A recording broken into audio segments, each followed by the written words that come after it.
Today you'll learn how to do this flash fade transition.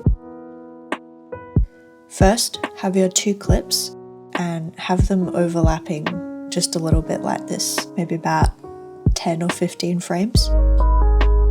Then select your second clip, the one on top, and go over into your video settings, scroll down to where it says composite, and then change the composite mode to screen.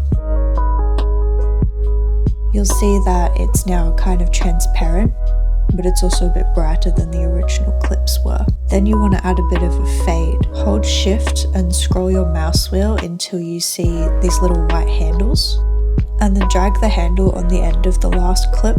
If you want, you can make it a bit smoother by also adding a bit of a fade to the second clip as well, but make it a few less frames. Just make sure that it doesn't overlap with the first fade that we just made.